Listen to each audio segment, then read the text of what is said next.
Good morning, good morning, good morning. Welcome to Soulful Solutions. My name is Dr. Debbie Green. It's a pleasure having you with me today. I really appreciate your presence.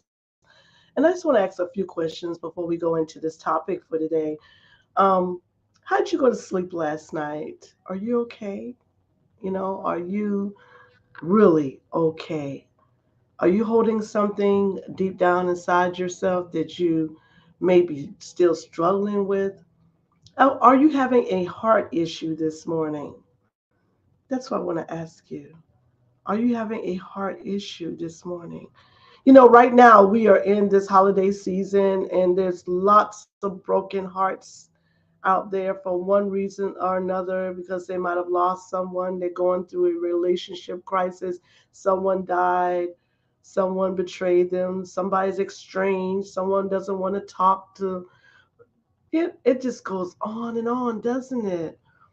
I don't understand why are people struggling with peace? Why are they struggling with it, y'all? What is it? What is it that causes us that freedom is free? Peace is just a state of mind, but it also can be a lifestyle. Well, my topic is a very deep topic today, and this topic is how do you heal from a broken heart? Hmm? How do you heal from a broken heart to go back from brokenness to wholeness? Yeah, yeah. And if this hits home today, please, I hope so, because at some given point, you got to heal. You can't keep walking around with these emotional, damaged feelings from whatever it has been caused by. Whether it's a childhood situation or a present one, or something you may be holding in the future that you feel that you're still struggling with, but you still got to heal. So, Dr. Dale want to break that down just a little bit to you. I want to break it down to you so you may know that in this new year, 2024, okay, that you can be free. Yeah, you can be free. And what does that feel like to be free? Freedom is it's not something we barter with. It's not something that we borrow. It's not something we have to die for. It's not something we have to steal. It's not something that we have to suffer for, y'all. It's free. You know, maybe you have billions of people that walk this earth each and every day and bound, bound in their minds, bound in their hearts, bound in their spirit, bound, tied up, chained, whatever you want to call it, but they ain't free. That's serious. That's serious to me. You know what I mean? I mean, in my line of work, this is what I do. I go around, yes, every day I have a career of setting people free, helping them to realize that they're free. This is the struggle, helping them to realize that they're free. Don't you know people don't even realize they're free? Well, before we get into the topic, I'm going to bring on one of my greatest. Hey, this she don't know she my bestie. She one of my besties. I'm telling you. I've been working with this woman for over a year, y'all, and I just want to let you know this AM show is going to get switched over to a PM show. Okay. But I mean, I just love the female solution because I just love me some Naima. Here she is. Here she is right here. Here she is. Well, grand rising.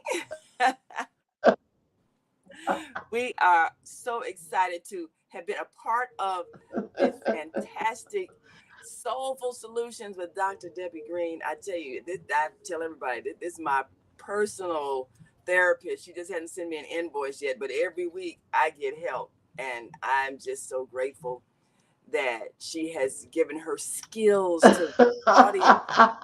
And on the PM show, you all will get a chance to Oh, get even more help, because you know we know a lot of you all that call in, you really do need therapy, and we've tried to make it so that therapy you got some is technical. our. Oh, am I breaking up? Let me close the window. Yeah, Okay. you're going in and out. All right. Yeah, Had a, had a couple other windows something's open on going my on. apparatus here, so I want to make sure that I'm not drawing on my internet. Is that a little better?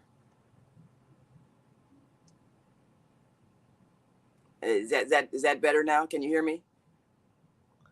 Uh, yeah, I can hear you, but your Am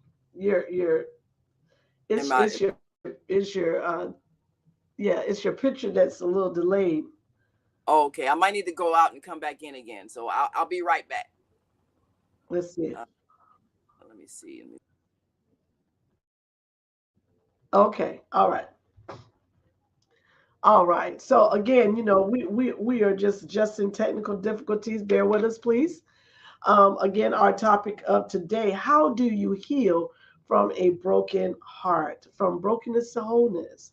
From brokenness to wholeness. It's very important that you even know you have a broken. They don't even know that they have a broken heart. They have no idea. They have no idea. They say, "Oh, this is just the way I am." No, you have adjusted to dysfunction. You have compromised with pain. No, it's not just the way you are. Some people say, I'll never be happy. It seems like I'm always going through something. I'm always, never, always. And you hear people say that, you need to tell them, okay, what are you not noticing? You have adapted to some suffering that is, you think that is a part of you. No, our arms are a part of us, our eyes, our nose, our mouth. Yes, this is a part of us. This is what creates this being. But long-term suffering, that's a problem. That's a big problem. That's a big problem. No one should ever long-term suffering. Now let me break this down in biblical sense, because in the fruits of the spirit, for those who understand the word of God, that is a fruit of the spirit. It is called long suffering. But he never said unnecessary. Come on now, open your mind so you can get this. Unnecessary suffering is wrong for it on all levels. If you're going to suffer for something, it has to be something meaningful. You understand what I'm saying? And it has a time limit on it. Yes, it does. Persecution, tribulation, temptation, all of those trials, errors, life has a time limit on it. It's a time limit on it. So what I'm saying is, if you got an ongoing process of suffering and it seems like it never lets up, something's wrong. Something's terribly wrong. Because you know what happens, and we're going to break this down, okay? You go from oppression to suppression to regression, and now you're depression, okay? That's all human beings go through that same process when they're holding on to sorrow. Yes, you can hold on to pain. Yes, you can. You can hold on to pain. Let's see if it's going to get it right now. Hold on. Not even coming back on again. Right? Is that better? Testing. 1, 2, 3. Yeah. Are we seen and heard? I think so. All right. Okay. All Yeah. right. I think we've got Okay, it. now we in sequence. All right. Great. Yes. Yeah, I think we got it, girlfriend. Yes. Right Yes. now. I think we got it. Yes. Absolutely. I was getting ready to break down the suffering process right before you got back on it, because Oh, they good. Because I you need to hear gotta this. get this thing. You gotta get Yeah. it. Yeah. We You we all know? been through heartbreak, suffering. Yes, It's ma'am. Or Yes, it's real. ma'am. So I'm gonna go over those steps. What you say, Naeem? I can't hear you. What you say? Oh, I said I've been through it, so Yes, I it know is. it's a real It thing. is real. It is real. Yes. Yes, So we waiting it on the is. It is. steps. It is very How real. do you get through it? But again, our healing needs. Yes. I'm getting ready to tell you. I'm getting ready to tell you. All right. First we want to understand how we got there in the first place. Okay. So, Mm, one thing about the suffering process, because it is a process. Okay. Um, our suffering processes start even before we're born. Our mothers carried us for 9 months. Some people carried for shorter or longer terms, but whatever the case may be, what I'm saying, whatever her suffering process, then you adapted to that suffering process. I just want to let you know you were not exempt. mm, Okay. So if mom suffered in some kind of capacity, emotionally, spiritually, physically, mentally, you also, if you were in the womb, you also blood and soul.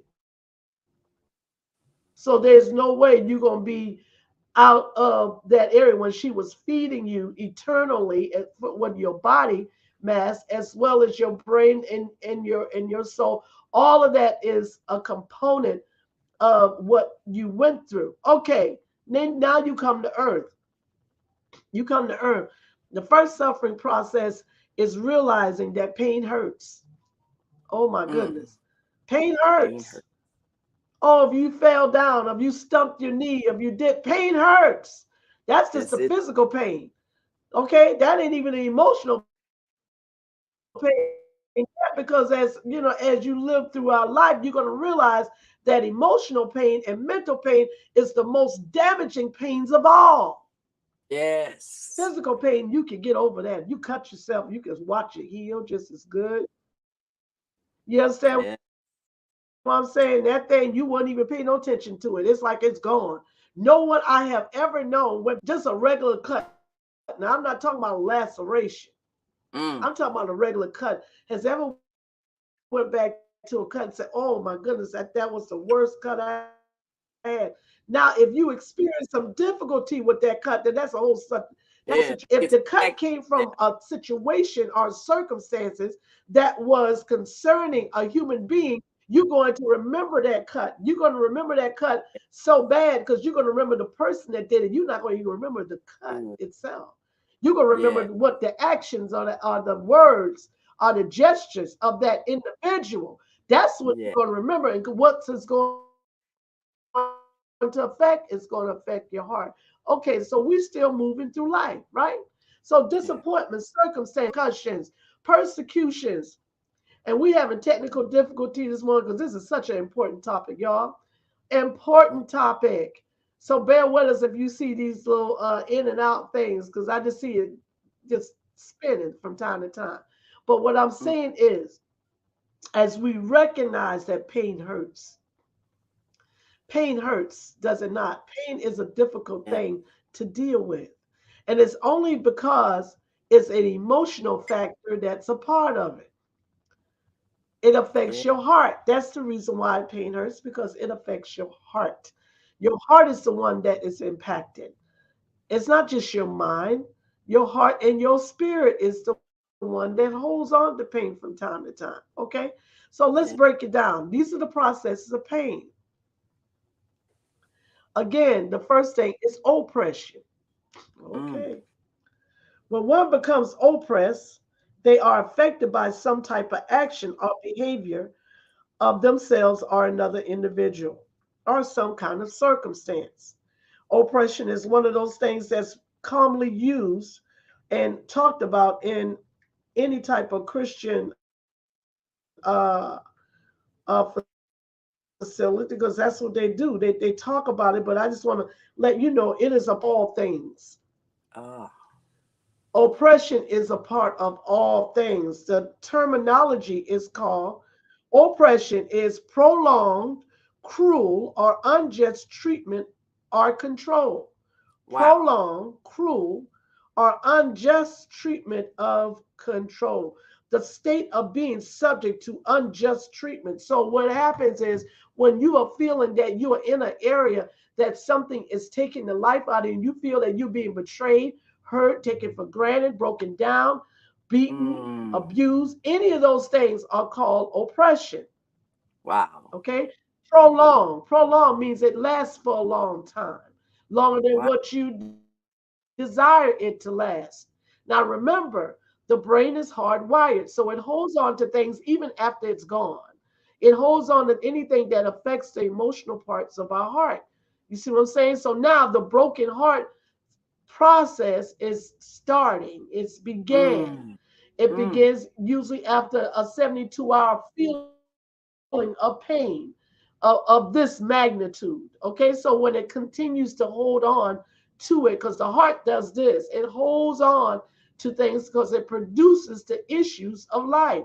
Issues is just what it is. It's not situations, circumstances, or repercussion. Issues is short term or long term things. All right. So we go from oppression. I got to give y'all this because this is good right here. This is really going to make sense to you once you understand the process. Okay. All right, we go from oppression to suppression. Sometimes we don't tell people what we feel deep down inside. You know what I'm saying? We hold things in. And remember, because the heart grabs it. The heart is the one that grabs it. And when it grabs it, it holds it deep down inside our being. So suppression is when we prevent a development, an action, or expression, and we restrain it, which means we pull it back, we push it down. We don't want everyone to know, or we don't even want to feel it. Some people run away from their own feelings. They run away from their own emotions because they're afraid of feeling the pain. So they Wow. suppress, which is restrain, okay? Restrain. Okay. Okay. I gave you two. I gave oppression, suppression. When we stay there for periods of time, we go into this thing called regressing. Now you say, what this got to do with a broken heart? Oh, this, hold on a minute. You're going to get it. You're going to get it. All right, so we go through that part. Let me walk you through once more. We go from the oppression, which is prolonged suffering. Then we go into the suppression, which is restraining that area because we're still suffering. We're still in the suffering process. Now we Yeah. at the regression. The regression is when we actually don't understand the magnitude of the pain. And so we start trying to make sense of it, but then we don't have all the answers or the variables to really put things in process. So we just remain stagnant right there. So we regress. Right. Regress is to not actually develop anything new, but just kind of hover right there in that area. We Yes. become stagnant. Now you would think, if I'm in pain, if I'm suffering, why am I stagnant? Why am I holding these things in? Well, remember what I said, the heart holds on to things Yes. unknowingly. Unknowingly. A lot of these things are called involuntary processes. Mm. Involuntary, which means you didn't volunteer for pain. It just happened. But if you don't know how to deal with your pain, if you don't know how to work through your pain, then what happens is you become stagnant and start compromising with your pain because you think Ah. this is just who I am. This is just who I am. This is what I'm going to feel. I don't know how to feel anything. Everybody else seems like they're okay. Everybody else seems like they're going through, these things. But every time I try to come out, look like I go back in. So I return to my previous area of pain. Every Mm. time I'm trying to look like I'm trying to work my way out, seems like I go right back and get into a worse state of Oh. condition. Yes. Yes. This is a way of behaving, people. This is a way of behaving. This is when people start struggling. Okay, all right, oppression, suppression, regression. All right, here's your last stop. And everybody knows this too. Everybody knows this. Every human being has went through this, and nobody. If you say you haven't, then you know you will be telling the untruth because everybody been depressed before. I don't care. You might have been mild, moderate, or severe, but you've been there. I've been there. Everybody's been there. We have been in Mm, the depressed state. We came from yes. a depressed state of people. People that Yes. were enslaved was depressed, oppressed, Press. suppressed. Oppress. Come on now. Suppress. I'm just telling Yes. you. I'm just telling Yes. you that this is from this, all of them. Oppression, oppression. Okay, so you wonder why you carrying all of that pain inside you. You got it from 400 years. Yes, I'm going deep now. You got it from 400 years of stuff, not just from mama and daddy, a grandmother or whoever. You got it for 400 years, so because they had it, right? Yep. They had it. That's So it. now we're going all the way down. Now we at this area called depressed. A depressed mood, a loss of pleasure, interest in activities for long periods of time. Mm. I never knew I could just be happy. Yeah. I've been struggling with happiness all my life. This is what people like this say. I don't know. It look like I'll never get happy. Look like I'll never have it's an always or never thing. Well, I know I people don't that even know what it feels like to be loved. I know people like that. They don't believe that there is a such thing as happiness in life. They believe that they're put on this earth to suffer, and they're gonna receive their reward in heaven. But they have been resigned to feeling bad their whole life. Things always going wrong, relationships never working, always struggling financially. And they believe that this is what this life is about. And so well, the Lord put us here to suffer, but things will get better by and by when I die. And that's their life. How does a person break out of that kind of belief system when you have accepted suffering as a normal thing and you don't believe you really have the capacity to ever feel joy? Well, that's because that's called religiosity that you're referring to, Naima. Mm. Religiosity is based on doctrine and dogma. Ooh. Doctrines like people in Christian aspects tend to think that they're supposed to suffer for long periods of time to serve God, but that's not true. God didn't Mm. create us to suffer. He didn't even create his son to suffer. It was a period of time that he had to go through his suffering. After he came off the cross, and the cross was a point of suffering. After he came off the cross, it was nothing but victory. He was free. He was not in any inbound state whatsoever. And I hope that one day Christians get it that you don't have to suffer to serve God. It is not a suffering. You have to go through a process of suffering, yes, but not all the time. He wants you to have an abundant life. So you don't have to die to have peace and happiness. It's within your present moment. It's within you. I'm a Christian. I believe in God. I believe in the Son and the Father and the Holy Spirit, but I'm not going to suffer all the time. I don't believe in the ongoing process of suffering. I think Mm. that I am supposed to be free and I will be free and I shall be free and I am free. And I stand Yeah. on that right there. I don't believe in any other aspect that when there is a suffering process in my life, I will then allow myself emotionally to avail that thing and then I am going to make a decision to let it go. Ah, That's yes. what I'm going That. to do because life continues. Life does not stop because we're suffering. It only stops because we're suffering. Hear what I said. Mm. Life does not stop because we are suffering. It stops because we are suffering, which means that you Yes. have to make a decision on your suffering process. Because if you don't make a decision on your suffering process, you will always be suffering. And the thing Ah, about this is you will get comfortable with it. You will lay in a bed of affliction. Your affliction will become your bed of what they call waking up and going to sleep. And that is a major issue. Then you will yeah. show the poker face on the outside like everything is okay when you go deep down inside that you are tore up from the floor up, that something is just not right with you, that you know without a shadow of doubt that you are not called to stay happy. You don't even know what happiness is because you have adopted to suffering.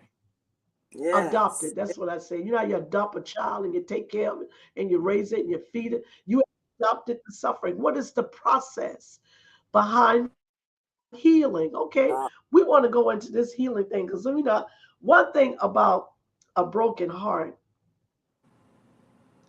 a broken heart is the worst thing that you could And you've possibly lost hope. live with.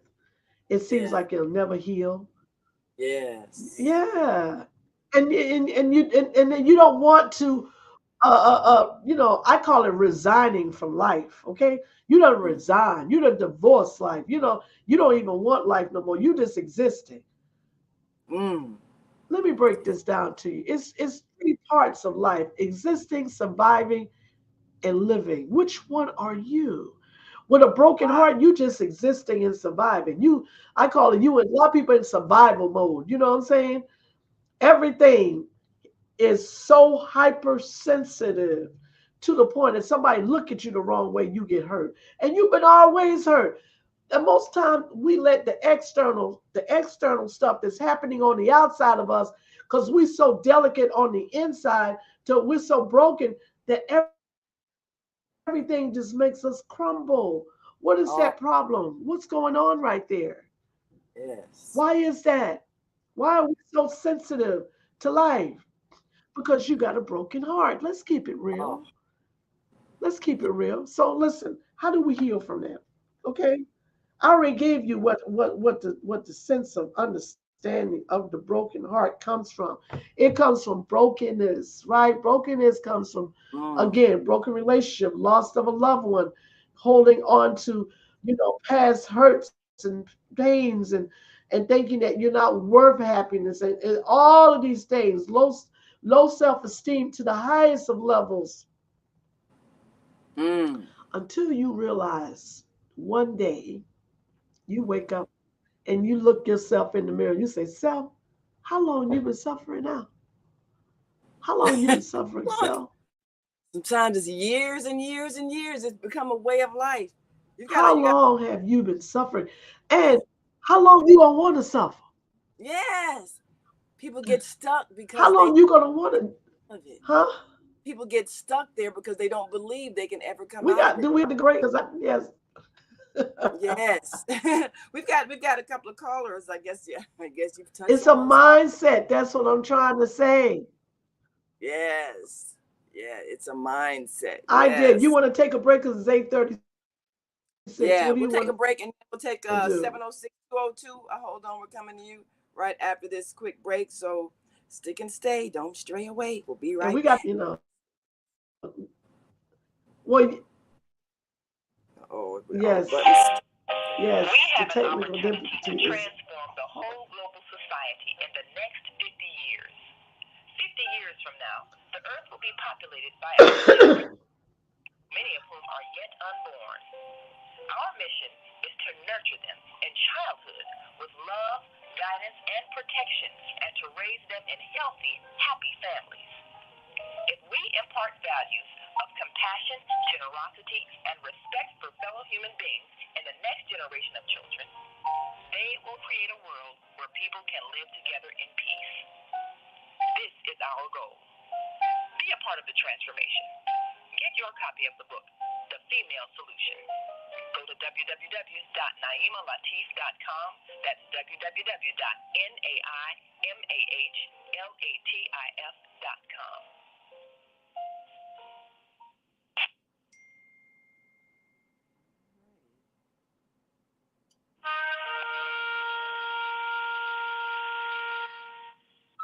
Beata, your holistic life coach. These days, it's more important than ever to work on your physical, mental, emotional, and spiritual health.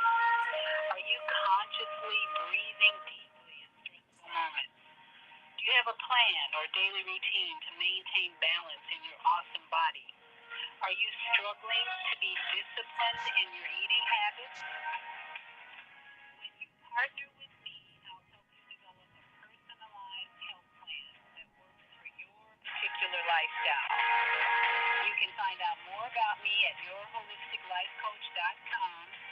where you can also review my 3-step protocol to guide you to abundant health. That's yourholisticlifecoach.com, and I'm Bianca.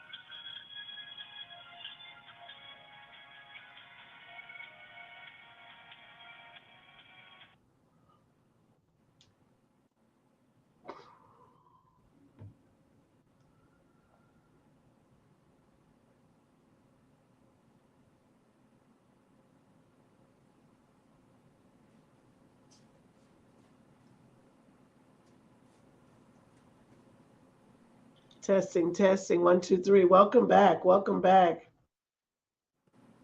Welcome back. To oh my goodness, we're having major technical difficulty this morning. I do apologize. If you're just joining us, actually, our topic today is wholeness. So we are having a little technical difficulty, as I said before. Please bear with us, but we're going to go ahead into topic. One thing about self awareness for yourself, and you need to ask yourself, am I suffering? And how long do I want to continue suffering? These are questions because otherwise we would get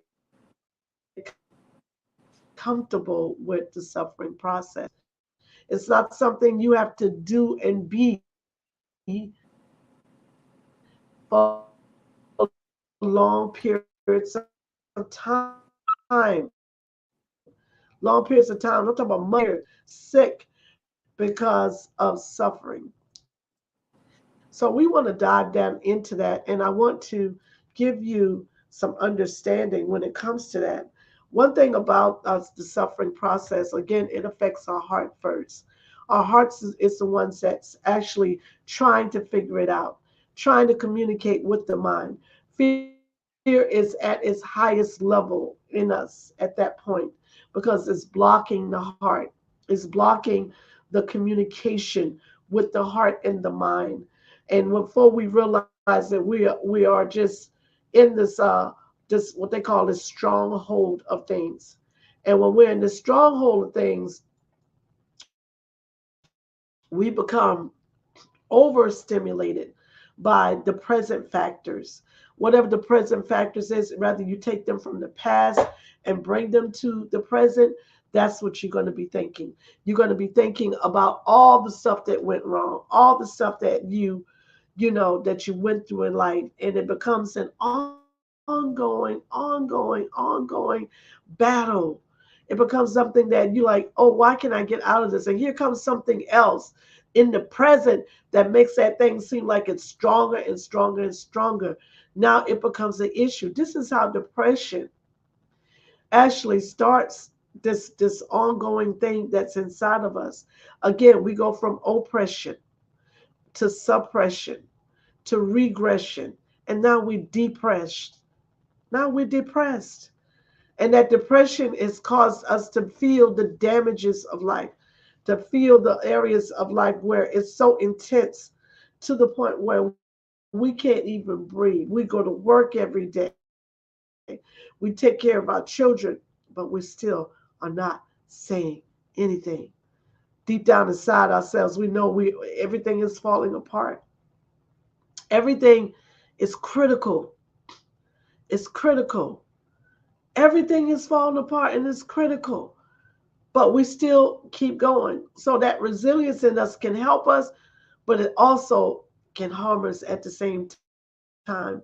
Because if you're resilient, if you are resilient to suffering, that means you got this ability that it's going to keep you going over and over again.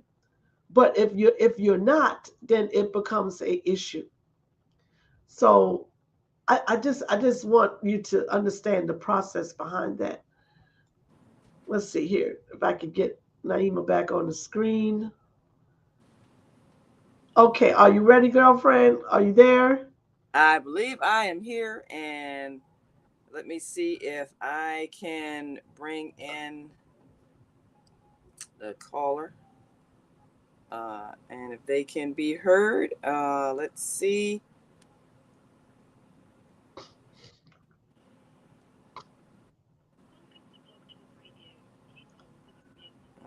Okay, wait a minute. Hold on. Okay, got a little bit of delay opening the mic here. All right.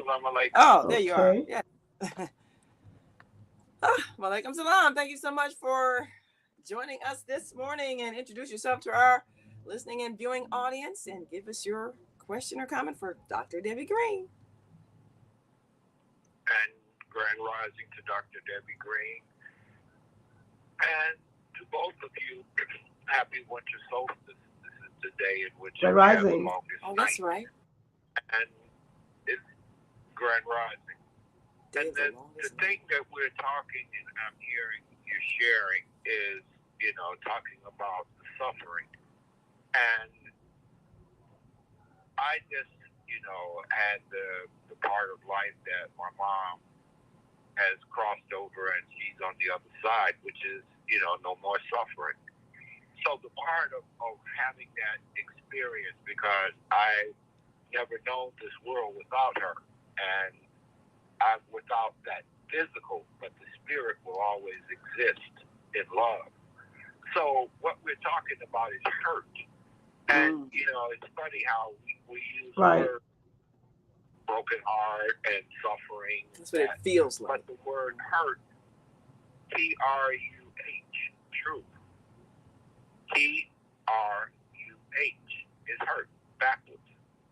And what we're looking at is what are the things that we look at and believing that they are true, that we're supposed to exist with pain. The point is that the heart never breaks. The heart is the seat of the will. It's how we think, and we send energy to our heart and thoughts. If we're constantly thinking that we're supposed to suffer and we're not going to get our reward until we die and go to heaven and walk the golden streets, then that is the belief system that you give yourself. Happiness is an inside job. A child is born knowing love. We learn how to suffer. Yes. A child is born knowing love. We learn how to suffer through the things of our environment, the traumas we experience, the people that are in our lives are the ways in which we see our life. Because the part of being human is to exist. Because, for me to be able to say that this woman that birthed me, I was able to have her at that moment of her last breath. She was there for me, holding me on my first breath. And so the inhale and the exhale is what we do through existence. We inhale and exhale 24/7. And what we have to do is that are we inhale or are we living the life that we're supposed to? Or are we waiting for that day that we exhale? We exit the hell that we create on earth. We create our heaven and hell. All of it is created within the human mind. Do you create? Do you create suffering or do you create life and love? Because you were born with love. You were not born with suffering. It's a learned experience. So it's unlearning these programs that have been programmed into us to make a change, because solution is know it, you lost. You call this program female solution, but when you look at the word solution, it says know it, you lost. Yes. What have we lost? We have lost our minds. Yes, yes. I have several associates who are going through the process of realizing the feeling of loss that comes from a parent's transition, particularly their mother. And because this is the person that shaped your perception of being loved, that relationship is so profound when the experience of them leaving the physical realm is something that you now reflect on how it shaped your existence. And depending on whether that relationship was a loving, harmonious relationship, or if it was one that was contentious and created a lot of conflict, a person is either able, in my observation, they feel the pain of loss because that's that loving presence that was their foundation, or they feel a sense of suffering because of unresolved conflict and still remembering hurt and anger. And what I've observed, and maybe Dr. Debbie, you've uh, had even more close experience with this and helping people through that grieving process. But I have observed that the grief, the sense of grief is greater when there was a conflict that remained unresolved at the time of that person's transition, because there's the pain of not having restored or created a sense of love with that person that birthed you. And so the grief is the regret of it ending without there being a resolution and a return to love. When the person, when there was a loving relationship, a nurturing relationship, you miss it, but there is not the same degree of suffering or feeling of suffering because you have the good memories that you can recall and re-experience. So, Dr. Debbie, what have you observed with that? The particularly the broken heart that comes when that person that brought you into this world leaves this world. Is it different depending on the relationship with the mother? What have you observed?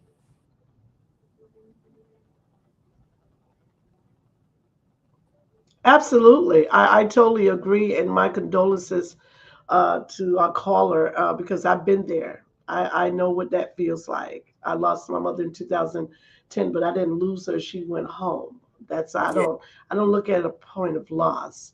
absolutely. She's again at an area of total peace that surpasses all our understanding for sure. So Absolutely. if there is a underlining issue, a discrepancy when it comes to the relationship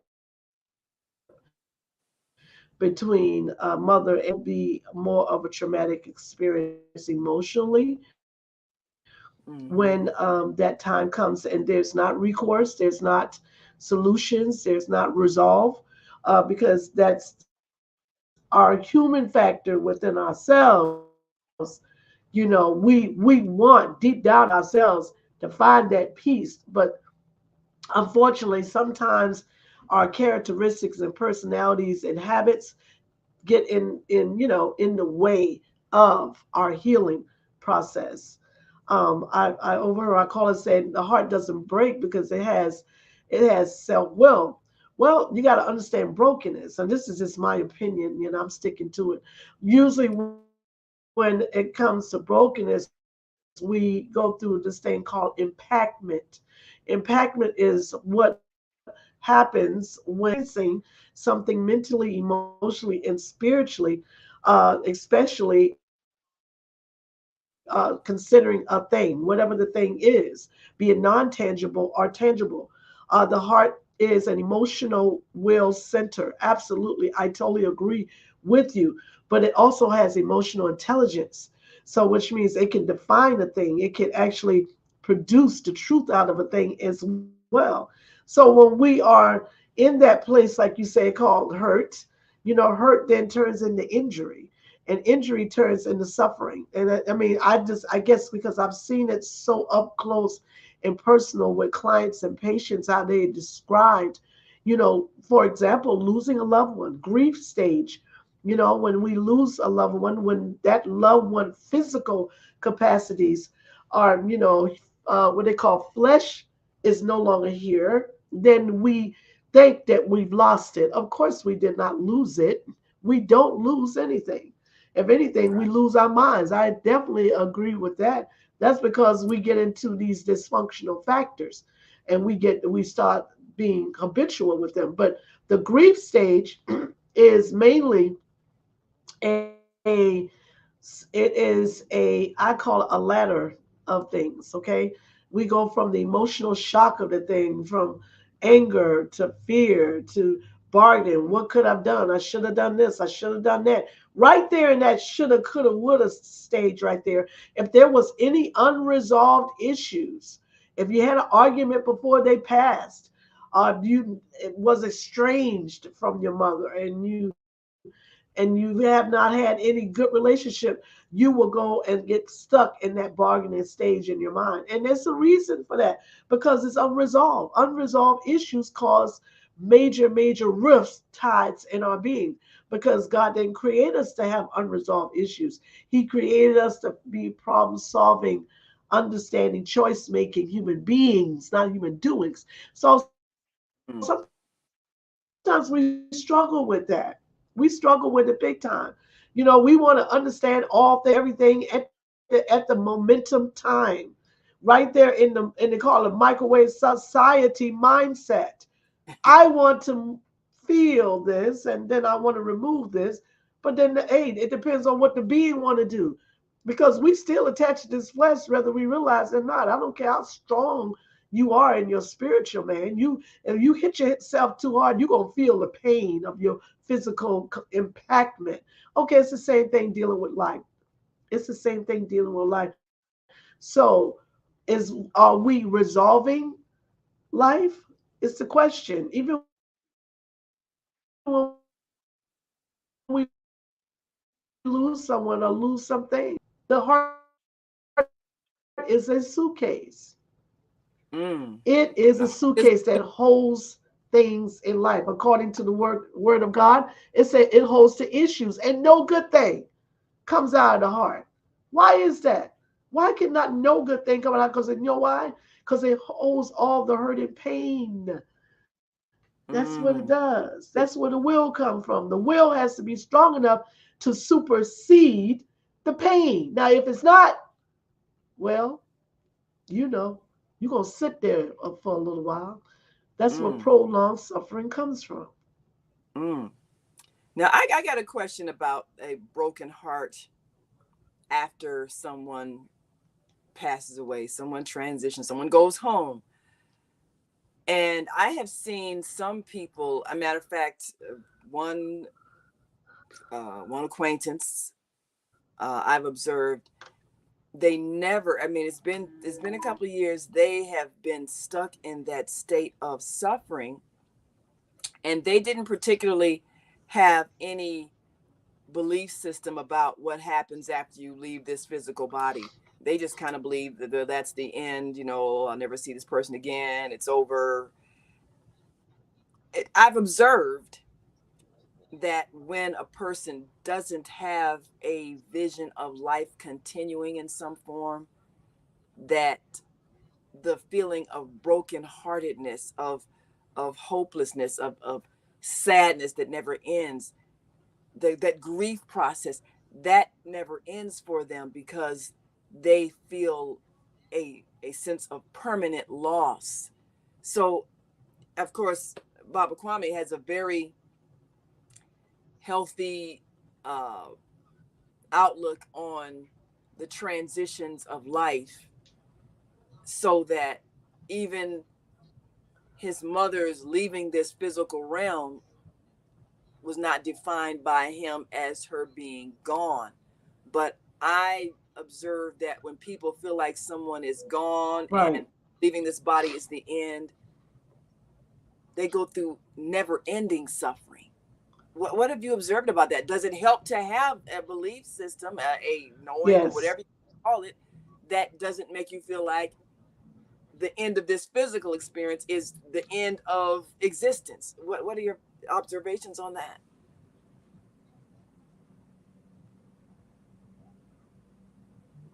I totally believe that you have to understand you have to have a spiritual understanding of your being. Understand? I totally agree with that. I think the biggest thing that we struggle with is the letting go process. I have a client, Naima, right now that's suffering at this level that we're talking about. 2 years ago, she lost her husband of 32 years to a near death. I call it near death because she almost died in the process, but it was a car accident. He perished and she didn't. And they were, Oh, and she was left with a brain injury, independence. All her independence was taken from her. Her whole life just literally fell apart. And to this very day, 2.5 years later, she's still suffering like it was yesterday, like it was the day mm, of the accident. And because this is a part of the PTSD issues that she's having, as well as going through the depression, and she's struggling and she's angry at God. She's angry. She mm, said, I don't understand. How can you allow me to live and did not take me? I didn't ask for this. Why you took something from me that was so vital but left me alone? And and I told her, I said, you have to understand the soul contract was not up for you. It was right. something that has to happen within time. We don't have a say so of the appointed time within that moment. Yes, we may have a feeling, we may have an intuition, or whatever the case may be, but in my understanding, I don't believe I hold the vapor of my life. I don't believe that. I believe that when I'm sent to earth, I am supposed to live out the will that was designed for me, the destiny and the purpose that was designed for me. And if other people leave around me, which means if other people are not here on my journey, it is not for me to stop my journey. I have to keep living my journey. Right. You see what I'm saying? I have to keep experiencing my journey because I will also be gone one day around what other people thought I was going to be here with their journey. You see what I'm saying? So the journey is an independent journey. It is not one that most people think, oh, my children are going to be there with me, my husbands, my wives. No, it's an independent journey. We don't Yeah. know exactly when that journey is. Just like we didn't know exactly when we were going to be born. Even though we might have known, okay, we knew the expected time. Oh, the mother is going to give birth in about 4 hours, but we still don't know exactly what time it's going to be. And it's the same way with transition. Birth is very similar to transition. It's very in that aspect. This is in my understanding. So, you know, we can get stuck there in space and time. Yes, ma'am. In space and Absolutely. time, you could be right there at the same space. Sudden death is the hardest death to get over. Because you had Sudden no. death. That means there's no preparation time. I've been a deaf doula for 2 years, and Mm, I've been a grief and loss specialist for over 5 years. All grief and loss is the hardest when it is sudden and you have no preparation time. When you have unresolved, there was unresolved issues. I wasn't ready for it. When you're not ready, who can be ready for death? Who is that's like, well, there is a such thing that you can't be. You can be ready for them. You can be ready. What I mean ready, which means acceptance. That's what yes. readiness means. Yeah. I have accepted my fate and I am ready to transition, Yes. you know? But sudden death, if I don't see it coming, that is when things really get complicated, Naima. Yes. They I get think very, very so. complicated. I think And the so. And I. worst death, the worst death of all is walking around living and dying inside. Now Mm, that's an issue. the living dead. Oh, That's an well, issue. We that's have an issue. many living. Yes, yes. There are many people who are walking around. dead, though they appear alive. And that is the worst life to live, when you're already dead inside. Well, we can take another quick break Something and is come dying, back. but and it can be healed, but Yes, we'll see. yes, definitely. Well, we're going to take another quick break and we'll be right back. And if you've got an issue where your heart is hurting, we want you can write your comments right on the uh, Facebook and YouTube channel, Soulful Solutions with Dr. Debbie Green. And we'll perhaps address your thoughts. And of course, if you're on the switchboard, and we will also be giving you the Podbean links as well. You can hear all our shows in the archive. You'll be able to hear them on the on air network as well. And of course, we'll be telling you more about the afternoon show that you can follow Dr. Debbie Green and get more in-depth counseling, and perhaps make an appointment and actually go ahead and be one who is receiving the healing therapy you need. So we'll be right back after this brief message. So stay with us.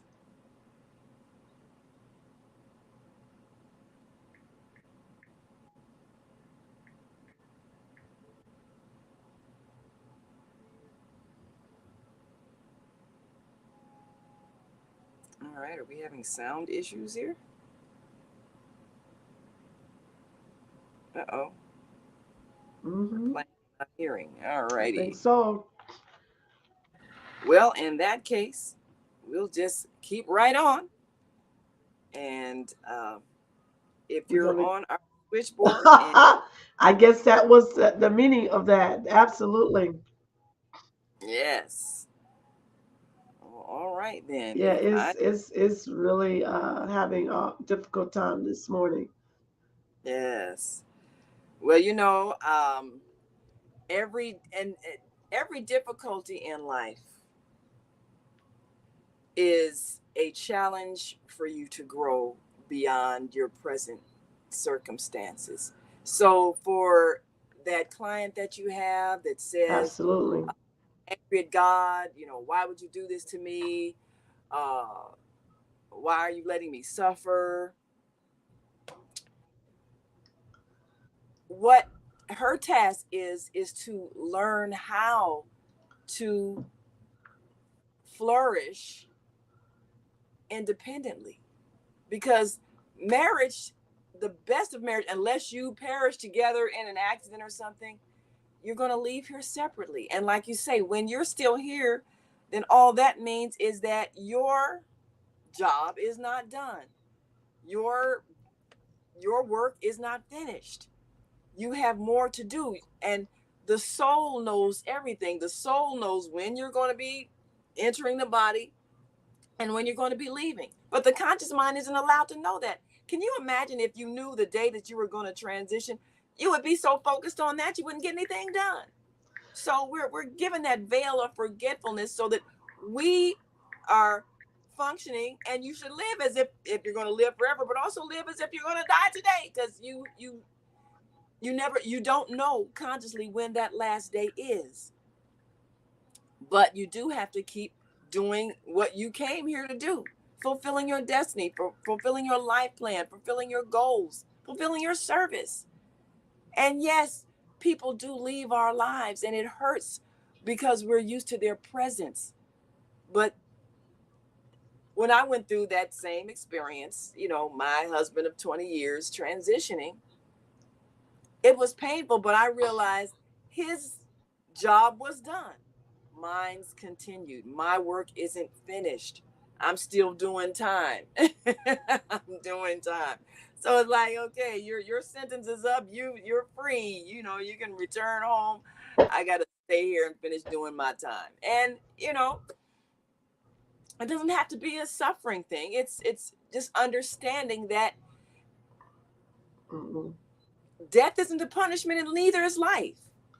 We're always living whether we're No. in this physical body, in this physical realm, or we're back home in the spirit realm. But I think when people don't have a spiritual knowing of their beingness, being an eternal beingness, they suffer and they feel the broken heart of a loss because they believe someone is lost, they're gone, and that's where the pain comes from. Instead of, oh, they're back home waiting for when my time is up and then I'll go home.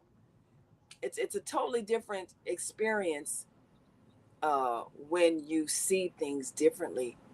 But I think there's, and they've done studies, and maybe you can tell us what you've observed in your clients, but they've done studies even when a child has a parent who loves them, but they passed away, they handle it better than if they had a parent who left them, abandoned them. Maybe there's a breakup and that person left and just never came around again. That feeling of loss and grief and brokenheartedness is greater when the parent is still alive and just chooses not to be around than if that parent transitioned from this life but loved them while they were here. So what has been your experience on that when it comes to the sense of pain, loss, and hurt Right. if a person has somebody who kind of abandoned them or they feel abandoned?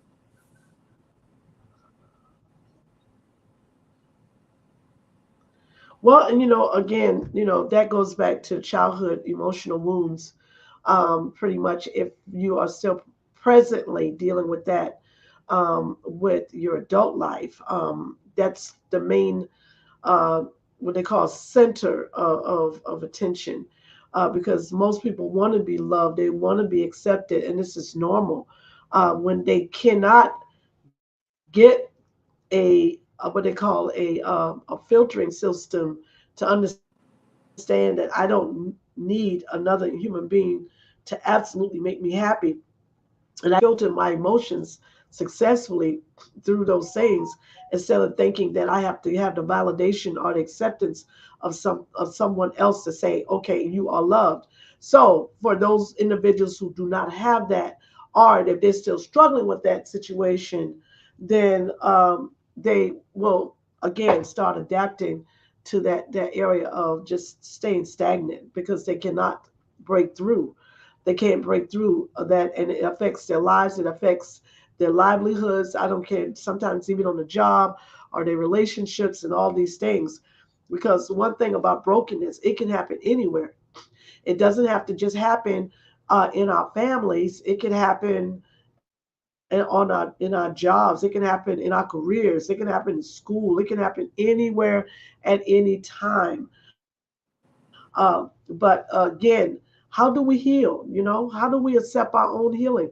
First of all, you got to stop running away from yourself. You have to stop running away from what you feel Yeah. and allow yourself to feel it. So you don't, all those suppressed emotions need to come up. They need to come up and out to the surface. I call them bubbles at the bottom sea level in the ocean. You have all of this that's going on, and those bubbles take years and years to come all the way to the surface. And while you are still going through your transitions of healing, you need to be carefully and be self-aware and be watchful of your being. A lot of times what happens is that we're not watchful.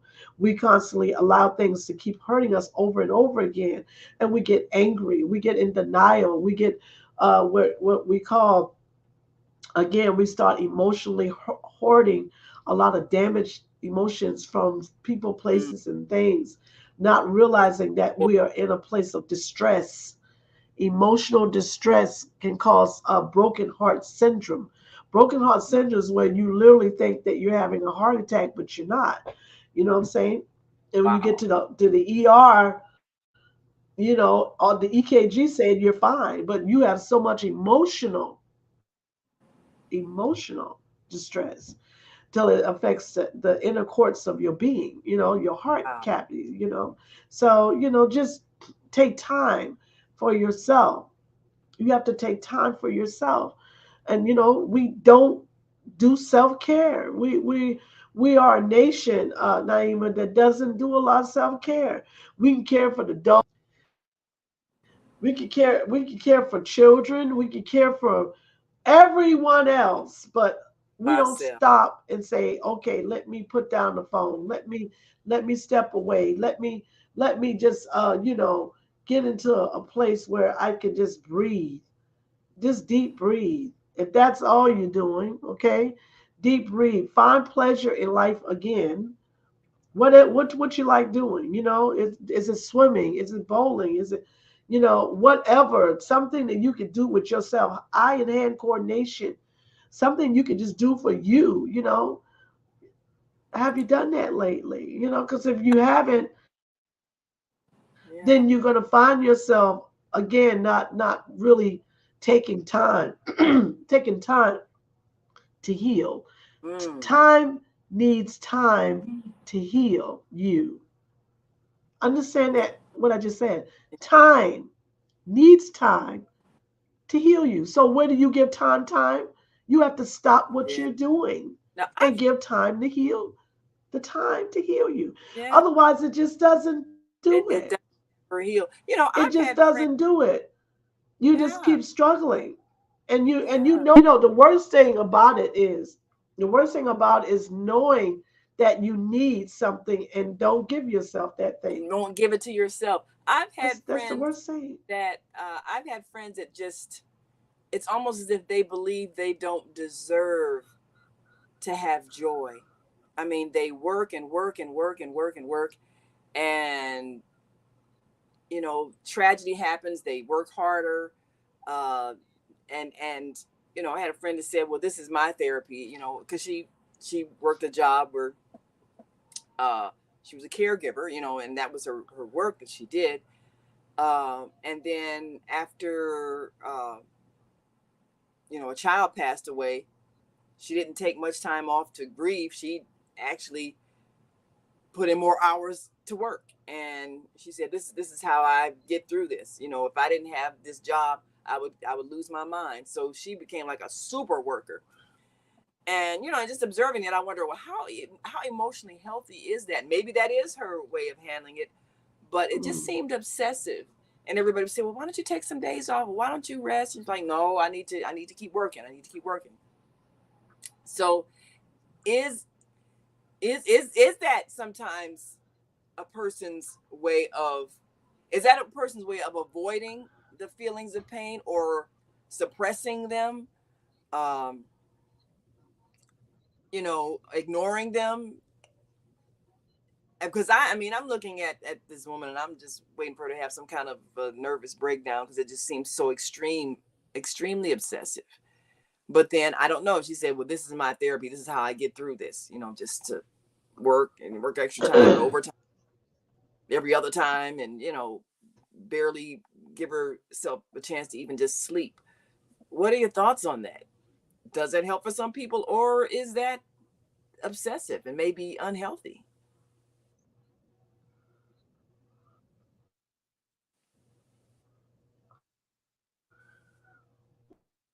Well, like I said, at least that's what they tell them. When they're going through a grief process, I got to keep my mind.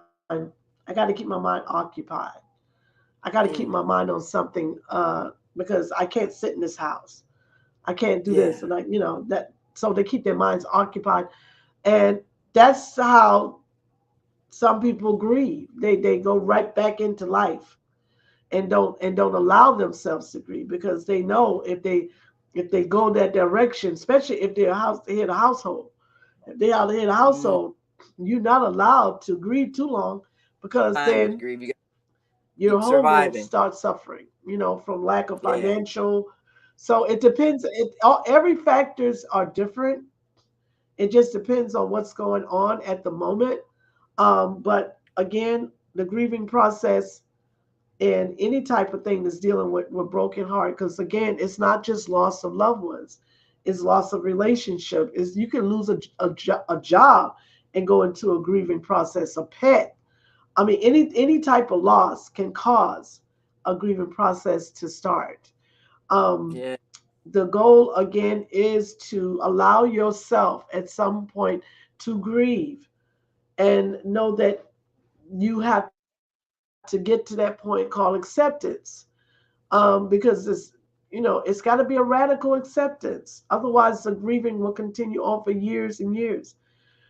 Because people have a hard time letting go. That's a very difficult thing for a lot of people to do. I remember when my mother passed away, I had made a decision before she passed away, and she told me, she said, I do not want you to keep holding on to me. You have to go on. Mm. And she Mm. said, promise me that you will finish what you're doing. Because at the Yeah. point I was in grad school, he said, Oh, promise you will finish and you will continue. She said, you know what I told you to do. Help someone along the way of life so you can be blessed in the hereafter. She would always tell me that constantly. And that's good because that's the advice. kind of, woman she was. She was a woman that gave love. She Yeah. Yes, she gave love to every human being, every animal that came to her front door. I don't care if it was a squirrel. She was gonna feed it. A stray cat. She was just so full of love, Yes. and it was truly, and that's what I held on to. I didn't held on to, oh, mommy's not here. I don't know if I can go on. I didn't get victimized by it. A lot of people get Yeah. victimized by death, Big advice. Yeah. and That's death is a beautiful thing. It is not what people think it is. yeah. It's Yeah, it's, going. Think of going home. yeah, How wonderful is it to it's go home when you're what is that song I can't sing? When I think of home, I think of a place where there's love overflowing, from the Wiz. Uh but yes, that's where they're right, you know right, they're going where they are loved. They're going where there's joy. They're going where there's peace. So why are we sad? That's the reward of getting through this physical life experience. You get to go back home. And so yes, those of us who are still doing time here will miss them until we go home. But there's no reason for us to be angry at God or feeling victimized, like, oh, why did you take my husband? Why did you take my mother? Why did you take my father? No one's taken. They were given time with you so that you could spend it enjoying this life experience. And then they get to go back home. It's a wonderful thing if we look at life that way. Even when relationships right. end, I think that's the hardest heartbreak Yes, that people can go through. yes, When relationship ends and we think, oh, my life is over. My husband's gone, my wife is gone, they left me, whatever the situation is, they found someone else. And we hold on to anger and a feeling of brokenheartedness, when in fact what is happening is that two people who are no longer walking on the same path together have separated so each can develop in the way they were meant to develop. And we hold on to people that yes, might be holding us back and we don't realize it. But if something is meant to be, it will happen. And if it ends, it also was meant to end. You were together for that period of time that you were growing and learning from each other, that's however right. it happened. And when it was time for it to end, it ended so that you can continue on to greater things. If we hold on to it as a victimization, oh, they left me, they left me for someone else, and they abandoned me. No, they continued on their life path in another direction. It's time for us to do the same because we're no longer walking together. And that's one of the challenges Right. that we have when a relationship ends, is to not feel anger and hold on to resentment and a feeling of victimization. Because if something ends, that means it's over. It's time for it to end Hmm. so you can begin the next thing. How does a person get to that point of realization when it comes to that? Because most Right. broken But hearts, again, most people don't. they don't. Yeah, they don't get it, and so they suffer. They suffer. No, they don't. Yeah. No, no one wants to stop what they're doing and continue. It's called change. That's what they get addicted very easy to something. You know what I'm saying? So change is inevitable. It's Everything going to must. happen whether you want it or not. It's just the process of life. Everything. That's a song, is it not? Everything must change. Nothing remains the Everything same. must. Just as the sun set, it rises. The sun just doesn't, the earth is revolving on its axis. The Yeah. sun is not going to shine forever. It is just Yeah. maybe not on us. We'll have our Right. time when the sun shines and we'll have our times when it doesn't. So we have Right. to accept the inevitable, and that's what we struggle with. So we get into again these emotional uh, rifts, tides of life, where Hmm. when change does happen, we get affected by it emotionally, and that's when our everything starts to change when we expect. I mean, and it's like we get happy when happiness is there, but then we get extremely sad when sadness is there, not knowing that this is just life. Yes, absolutely. When someone stops talking to us and becomes estranged, and we like, oh, I can't live without you. Why are you blocking me? Why are you not talking to me? Why are you taking things away from me?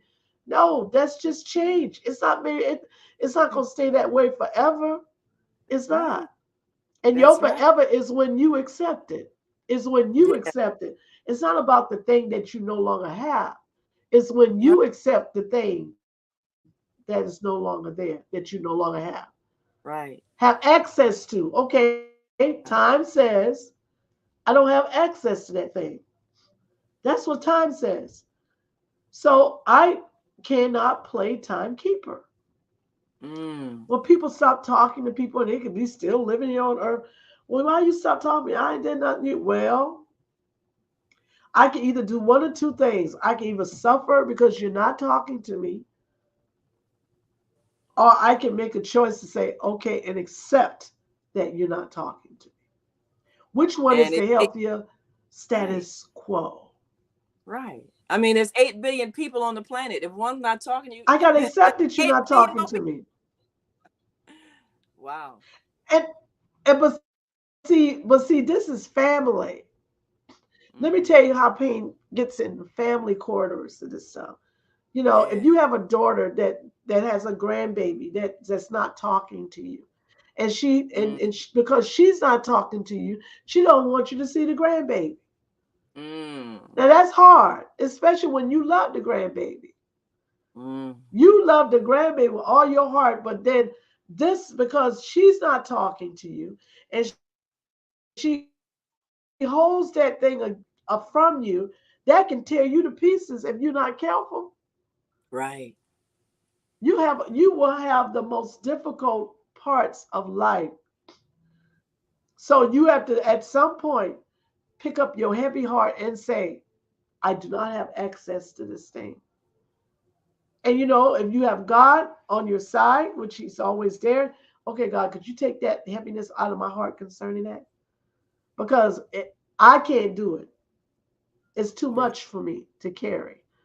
So I'm going to lay this burden down to you. And when we lay that burden down, that is when everything starts to change. Because Yeah. that thing that you no longer have access to is being dealt by a greater power than you. Yes. Yes. Than you. A That, greater power than you. that's right. So it is what it is. And so now we're at this point of acceptance, and now we can heal because we're no longer holding on to that thing. Right. Right. I think And that's that's how we're supposed to deal with grief. yes. Yes. As long as you hold on to the sadness, it becomes a part of you. But you have to, as you said, let it go, lay it down, uh, be at You gotta peace lay it with what down. is until there's a change. Because even the present circumstances at some point will change, but you got to be at peace until it does. and holding on to good memories have, that puts you spirit of those good memories, as opposed to the regret, the spirit of the sad isn't. And that takes some practice, because we tend to focus on what we don't have instead of what we have or did have that we can still remember the joy from. We've got a The few have callers nots. here. Yes, have nots. We've got a caller here. I've opened the mic. I'm trying to think. Your mic is open. I think, is this area code 706? One of the numbers I can't see, the switchboard. Um, let's see, and I think we've got several board here. So I want to take a break, just make sure our sound system is working, and we'll see if we are able to hear. And if so, then we know we'll be able to hear our call. And we want our And we'll see if we are uh-oh. able to. All right. We want our viewers also to go to our website, www.thefemalesolution.com. It's got the listing of all the various platforms of each host, so you can tune in every day, whether visual or audio or both. And we definitely are looking forward to continuing information so that you can join Dr. Debbie on the afternoons and rise. So we're going to hear more about that, because I think it's a even greater opportunity for people who really do need some in-depth help. And all of us go through difficulties in life, but we need to know how to handle them and not wallow in pain. We're not here to suffer. We're not here to be sad. We're not here to be in a permanent state of grief. We're here to experience joy. And so if we allow ourselves to heal from the hurt and the regrets of things that didn't go the way we planned, and the self blame, then we can experience joy. But sometimes we need a little bit of guidance, a little bit of help, a little bit of encouragement, so that we can let go of pain. And one thing we have learned is that if you hold on to pain, Yes. it affects your physical body. It affects the cells in your body, and it manifests as illness. And that Right. Yes. broken heart, that's when your heart has been hurting Mm-hmm. because of a painful experience, and you're holding that pain in your heart, and you can die from a broken heart. It feels like your heart is breaking, and you actually are causing your heart to malfunction. And next thing you know, you can have a heart attack where your heart just stops beating. So we want to heal the feelings, the emotions, the mind, so that you don't break your heart. So I played a commercial. I don't know if our sound system is uh, allowing us to hear callers, but I'm going to Yeah, I open don't think it's working. mic. Hmm. But but we are being able to be heard. Uh, and of course, you can still be seen or see us at go to Soulful Solutions on Facebook. It's also the same thing on YouTube, right? Soulful Solutions. And uh, going to open 312-882. I'm not sure if you're able to be heard, but if you speak, then we'll know. And if not, then feel free to join us on our Facebook page. And of course, we've added a few more audio. So if Blog Talk is having their issues, It's they've been having issues struggling. for a while. We're also available on Podbean, on also on the On Air Radio Network, and several others. You can go to our Mm-mm. tap in where you want to watch or listen to each host, their Facebook and YouTube channels and audio channels. And of course, all the shows are in the archives. So we want to make sure that you don't miss an episode that can help you. So we just got our last half of the show. And I got a question. And then, of course, you can tell us more about the upcoming afternoon. Yeah, And it's been a rough one. yes, yes.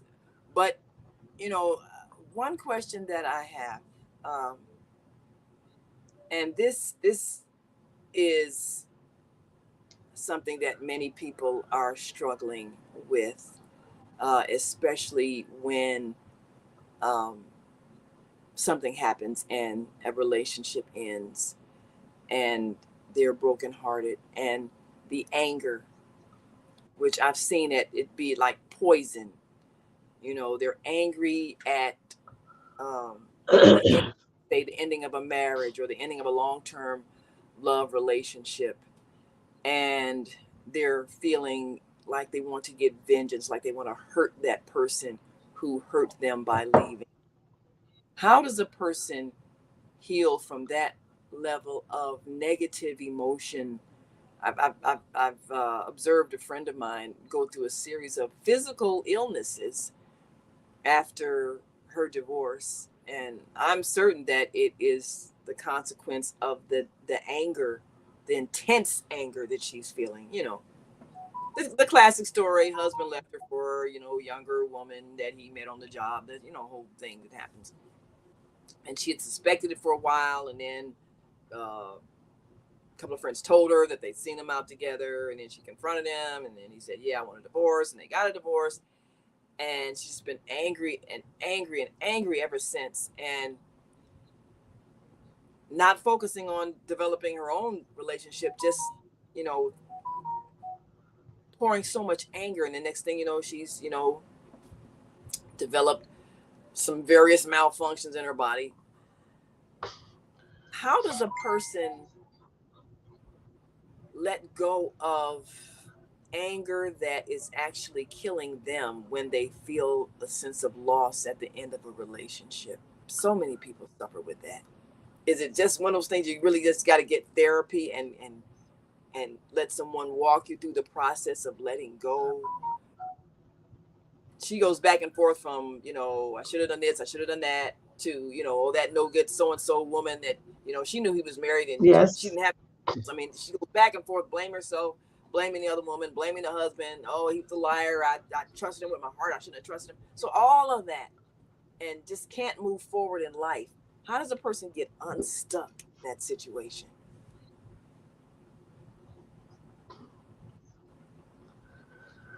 Well, again, that's a very complicated situation that you spoke of because there's many factors in that. It's not just one factor, one thing. Um, and because it's many factors, it requires some processing. Anger is a very difficult emotion to process, Naima, because it's underlining fear. That's Mm, what it is. Anger is a cover up for pain. So mm, when you are going through that, you have the fear of being in pain and you're angry about it. mm, And again, the heart is it holds on to fear. mhm, Heart the heart holds on to sorrow. You know what I'm saying? It holds on to these type of emotions. Um, and we become captive in those things if we're not careful. And then we get caught up in the tangible of the thing, which is I am hurting because of you. So mm, now it's a tangible thing. You're not hurt just because of the situation. You hurt because of the person. So now the person is walking around going on with their life, but then you're still holding on to the pain that was caused because you thought the person did something to you. So you stayed in a victim mentality for a prolonged time limit and you have never mm, let it go. So as long as you are the victim of that situation, not the person, you're a victim of the situation. The person is just he, whether he, she, or whoever, they're just going to be who they are. You're a victim of the situation and you have not accepted the situation. That is the reason why you're still hurting. Yes. When you accept something, you're no longer a victim of it. You see what I'm saying? So that's the reason why ongoing, prolonged suffering is a part of fear, is a part of anger and distress, emotional distress, due to the fact because most people, again, have issues with letting go. They get vengeful. They get vindictive. They don't want to forgive. They hold guilt. They hold shame and remorse. They go on and on and on, not realizing they should have put a period on it. See, we do the run-on sentences, not realizing that's ended. The situation is already ended. You just didn't put a period there. Everybody else is going on about their business. And you think, oh, how could you hurt me and leave and go on with your life? Because they did. Ooh. And it Yeah. happened. Yeah. You the one didn't decide to go on with your life. Mm. That's the deal. You should have paid attention. Everybody leaving now, okay? So that means I must leave too. Yeah, you still stuck there in 19 whatever. You see what I'm saying? And it's 2024, and everybody, you are still suffering with the same thing.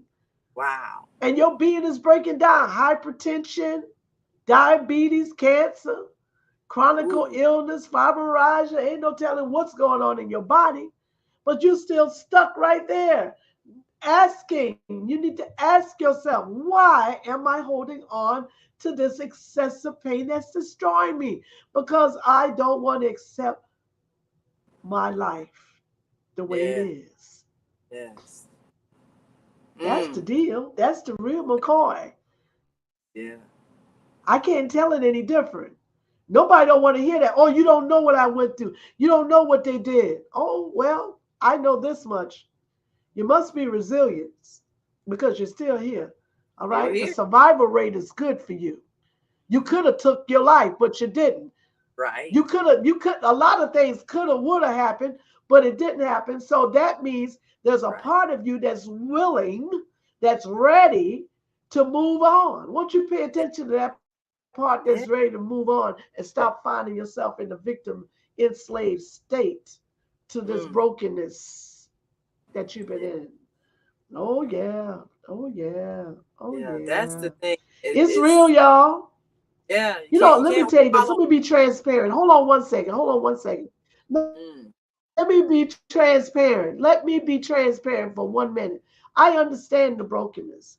I had to go through my Mm. own brokenness before I got to this point. Mm. Now, better yet, you see what I'm saying?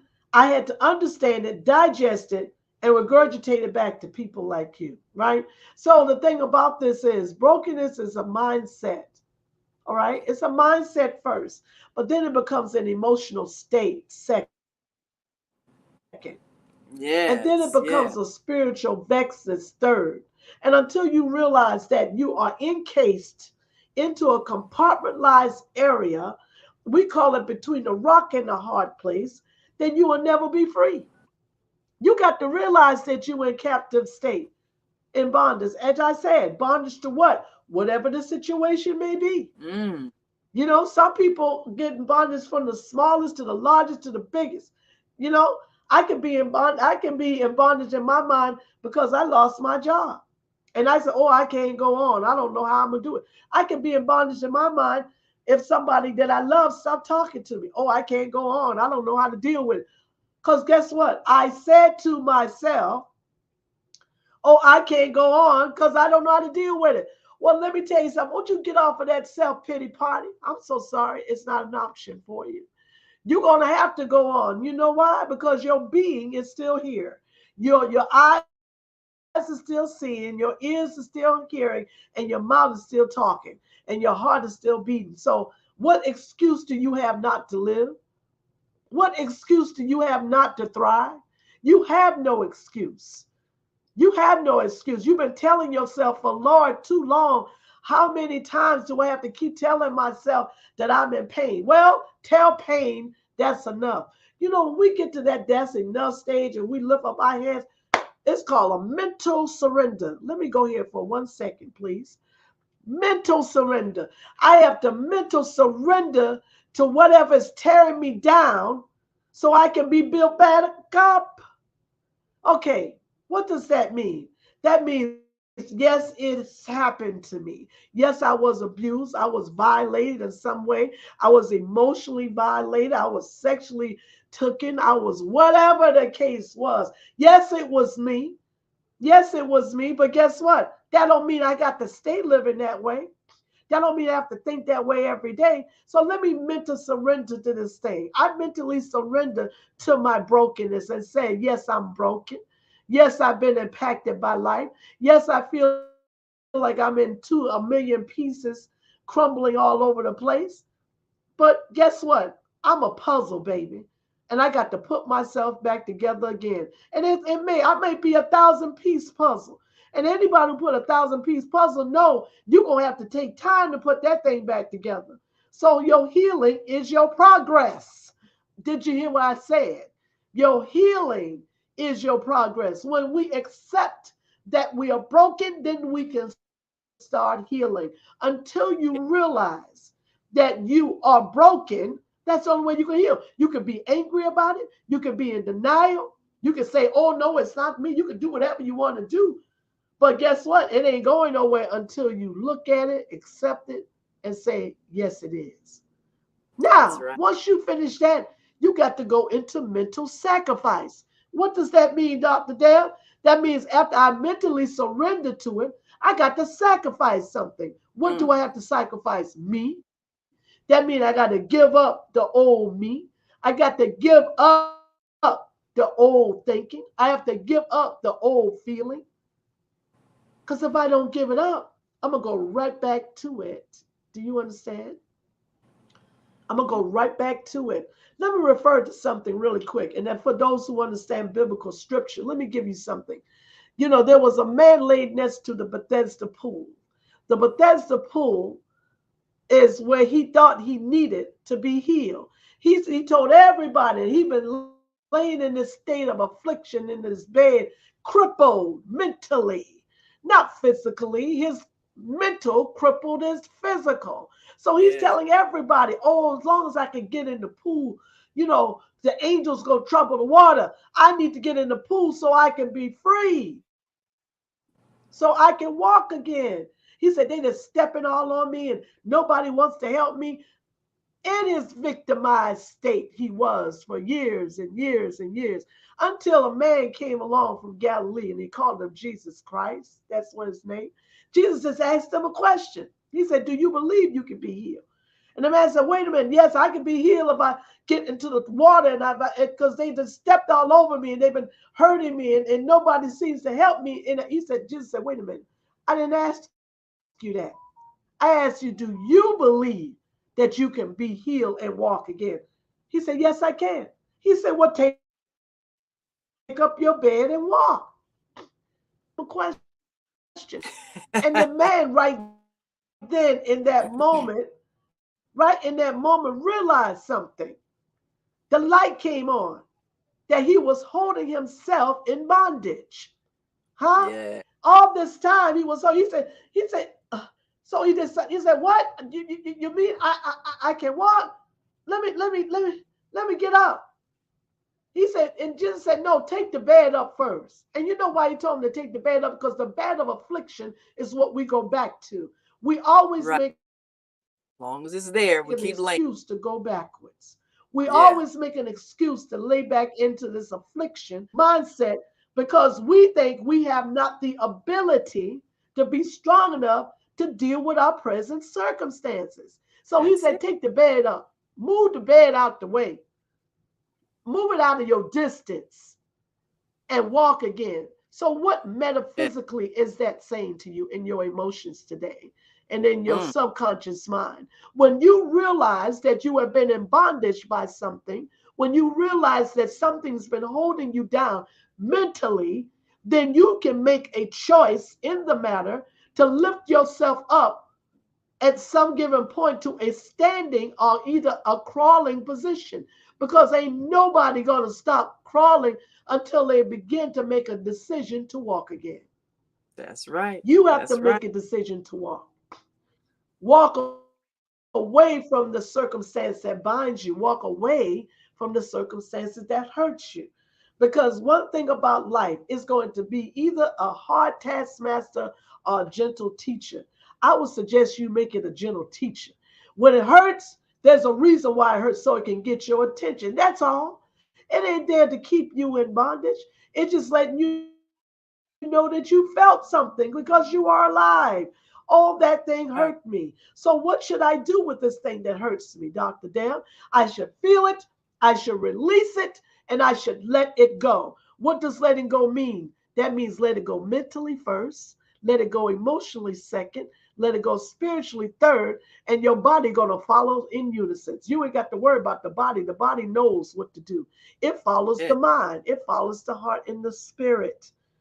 Now, Yes. what's holding your and what's holding you in your holding place today? Huh?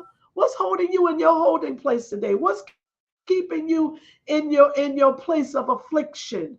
What do you think you need to be broken free? You need Mm, nothing. it's your own decision. God Your, gave you everything you needed. He gave you everything you needed. So if you're in bondage, you got to ask yourself, why am I still suffering? Because I made a yeah. decision to keep suffering. My childhood issues become my adult issues. Huh? That's what it is. Yeah. I'm so sorry that's not an option. Yes, I'm taking your option. I'm taking the checkoff box out of your head because it's been in there too long. You don't need Yeah. your mother, your sister, your brother, your father, your dog, nor your cat. You don't need anything to keep you in a presence of peace and freedom until you make up your mind. A made up mind is the best thing you can ever have in life. It's a made up mind. You know how many people stand at the crossroads of life and they've been standing there and they got cobwebs all around them and it still ain't moved yet. Mm, Cobwebs. The body is deteriorating and it still ain't moved yet. The mind is a vast pruned area of nothing but disaster and it still ain't moved yet. wow. Careful. Wow. The power of choice and the power of self advocacy. You got to understand the power of choice. God gave it to you, made you a free agent. A power of choice. I can choose to be free today, or I can Yeah. choose to stay in bondage. I can That's choose the to think that choices. anyone else is doing something to me to keep me all tied up and tangled up. But when I make that choice, guess what you've done? I can choose to rescue myself. Hmm? Mm, Self rescue is the best thing in life that anyone can give itself. Self rescue.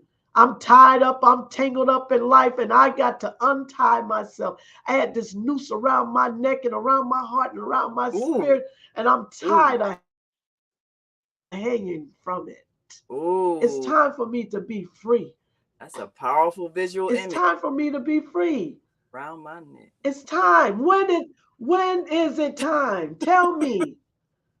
When is it time? Or you gonna continue to hang there? I'm just Yeah. saying. Hey, I'm Yes. the hope rope. I'm gonna throw it out there, but I can't come in your storm. Okay? I ain't coming in your storm. I'm just throwing it out there for you to hold on to it and pull you to shore. And I'm gonna drop the rope so you can walk out because you got to learn how to walk again. Just like the That's right. man next to the Bethesda pool. Gotta You learn got to how to learn how walk. to walk again in life. Because you've been Yeah. crawling, you've been laying in a bed of affliction, huh? Thinking that Yes. life owes you something. Life don't owe you nothing, baby. You owe life.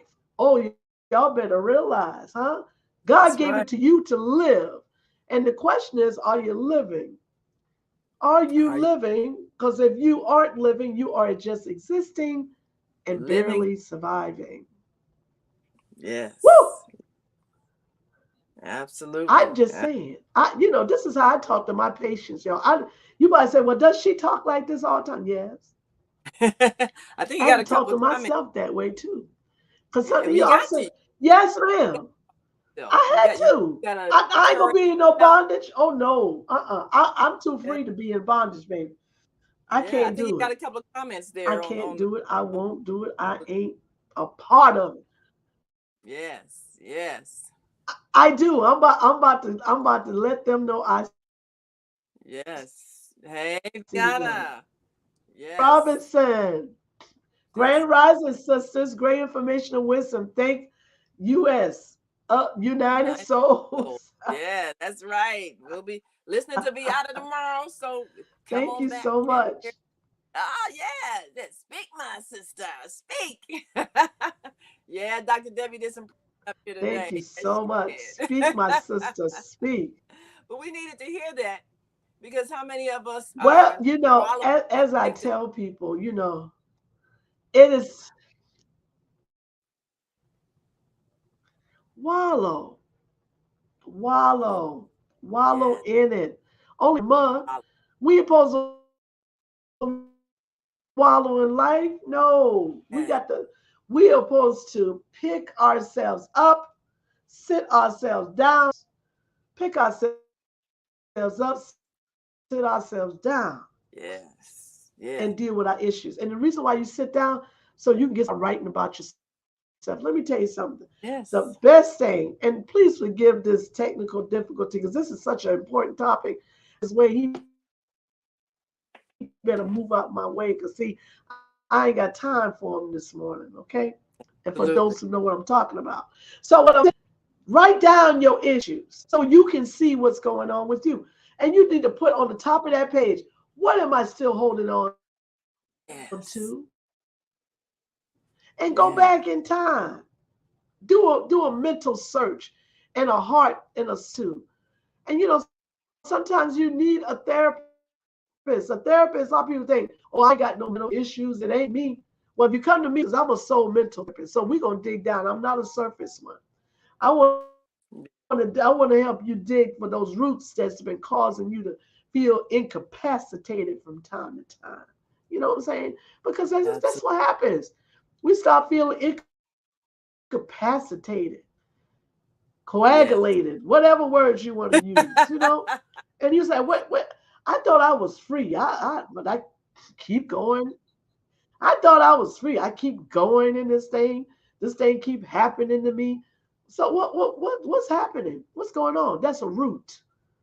Don't you know we Mm. can have spiritual roots that keep us in bondage from life Yes. circumstances and repercussions? Yes. Yes. Yes. Yes, spiritual roots. And the reason why I call them spiritual is because you can't touch them.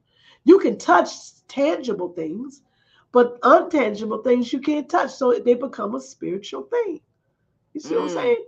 And and the only way to resolve that, you got to know what it is. You have to know Yes. what kind of damage it's What are you caused. holding You have to on know to? how to work through it. You might have to pull it apart to say, what is this thing? Yes. Yeah. Yeah. Yes.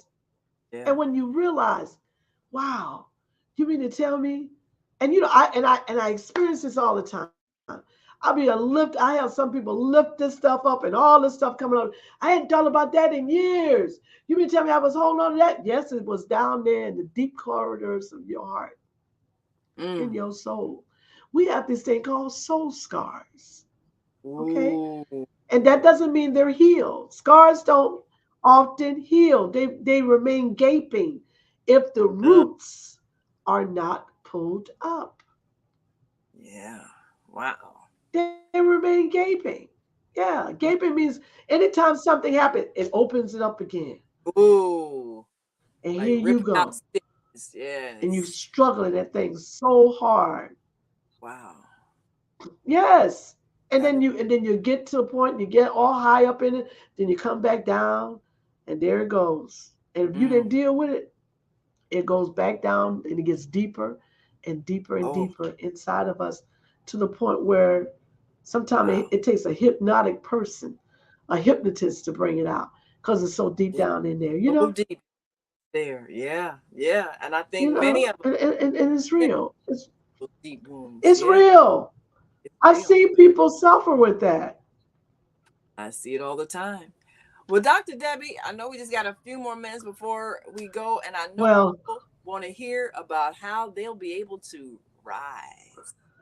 Can you tell us a bit about it and where they can find you next week, and stay tuned in and connected and inspired and motivated, and get some healing.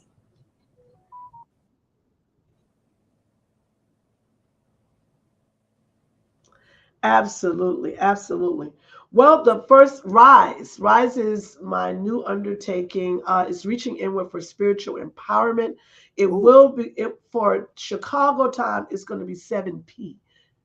Chicago time, 7 p. Chicago time, and 8 p. 7 p.m. for Chicago time, which is Central Standard Time, 8 p.m. for Central for Standard. yes, Central Standard Time is 7 7 p.m. p.m. Central, Eastern 8. Standard is 8 p.m. I will be sending out flyers and doing on Facebook so that you will know exactly. It is still going to be Thursdays at 8 p.m., 7 p.m. Standard, and All right, this is going to be Facebook Live. I will be using this platform, which is StreamYard, from time to time as well, because it helps me to get on the other platforms like YouTube, yeah, Instagram, and those areas right there. So this Rise is going to have a variety of different subject matters dealing with conflict resolution, as well as, of course, grief is something that I talk about quite often. Relationship issues. Will be receiving questions in the chat boxes as usual to help those who need help, and to spread goodwill and peace, because the new year we want to maintain peace. Okay, yeah, we don't want to compromise. We don't want anything to compromise with our peace, and we have to learn how to let go. So that's going to be something I'm going to definitely be preaching to the hills, learning how to let go and healing emotionally, those things. And also understanding the entrepreneurship of change. I want to also reach out to those who have those dreams and those aspirations and purposes in life, and saying, well, I don't know if I ever make it. I don't know if this ever will happen. Yes, it will, but you got to heal first before you go forward.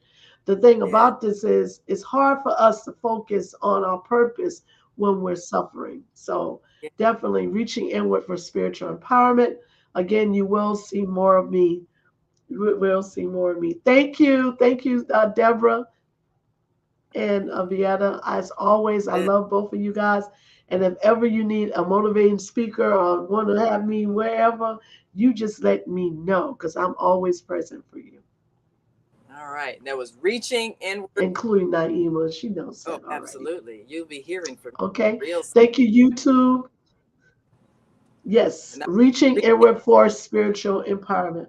empowerment. Rise. Yes, reaching inward for spiritual empowerment. Rise. Rise. Yes, we'll be ready Yes. to rise with you. And we are so excited to hear more. And you heard a little Yes. snippet of her preaching abilities. So, but we're looking forward to helping people to rise. So, of Yes. course, join us next Thursday morning. We're going to introduce to some of you and reintroduce to you our new morning Thursday host. And of course, as always, we appreciate all of you as we grow and expand and see our wonderful family of conscious raising communicators change the world. Yes. So thank you, Dr. Debbie, and we're looking forward to rise. All right. Absolutely. All So right. Be blessed. Thank you, YouTube. Subscribe to the channel. You'll be seeing Rise on YouTube as well.